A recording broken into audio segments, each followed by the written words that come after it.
Il y a marqué dans la Torah, Lo yirae lecha. Tu ne se trouveras pas pour toi, chez toi, ton chametz.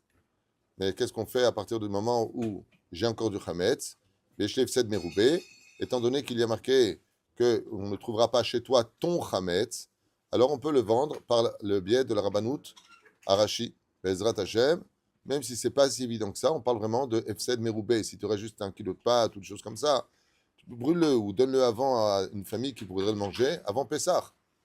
Mais qu'est-ce qui se passerait si on a une personne, une Ozeret Bait, français, Ozeret Bait, qui peut m'aider? Une aide ménagère non juive. Quel serait dans ce cas-là le din?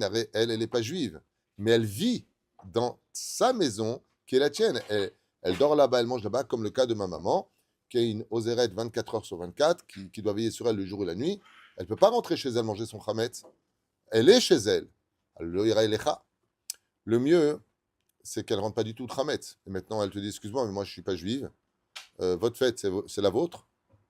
J'ai envie de manger manachama. J'ai envie de manger des pâtes. Elles sont purement chametz.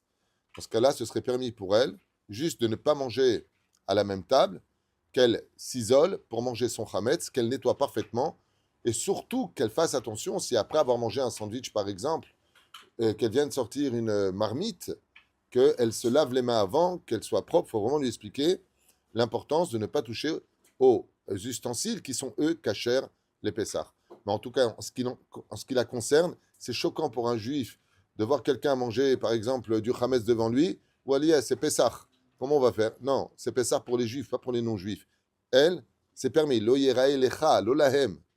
À toi, tu n'as pas le droit, mais elle a le droit. Juste qu'on ne mange pas à la même table, qu'il est préférable qu'elle soit dans un endroit où elle s'isole, dans sa chambre entre autres, c'est son territoire, de telle façon à ce que son chametz ne pénètre pas, chas shalom, afilou, she'en betel beshishim, le chametz, nos ustensiles ou notre frigidaire, où elle pourrait mettre sa main là-bas et déplacer, chas shalom, son chametz qui viendrait de ses mains, mal nettoyé ou autre, sur la nourriture, kasher de Pessah. Ken?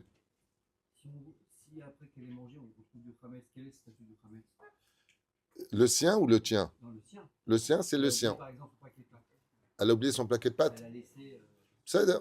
C'est pas le tien. Non. C'est ça, elle. Tu demandes qu'elle le range. Si ça te dérange, tu mets un tissu dessus. Je peux pas le brûler. Tu peux pas brûler ce qui t'appartient pas, c'est du vol.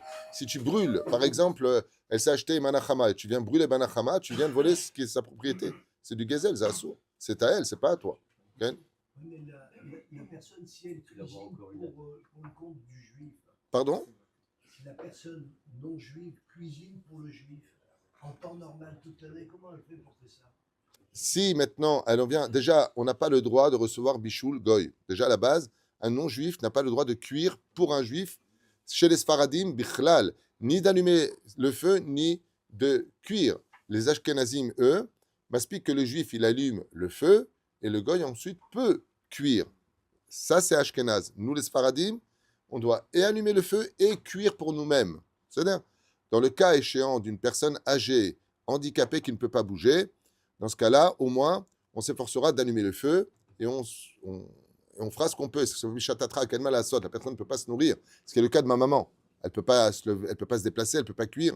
Dans ce cas-là, c'est pikuach nefesh. Pikuach nefesh, il n'y a pas le choix. Et la reine, à partir du moment où elle a fini de manger son sandwich, elle va commencer par exemple, ma mère va allumer le feu, et elle va vouloir faire cuire. Alors dans ce cas-là, elle se lave d'abord les mains, de telle façon à ce qu'elle soit sans chametz, sans même un soupçon de chametz, pour pouvoir couper les légumes et ensuite les donner à la personne juive qui, elle, est tenue de faire Pessah. Baruch Adonai Leolam, Amen ve Amen.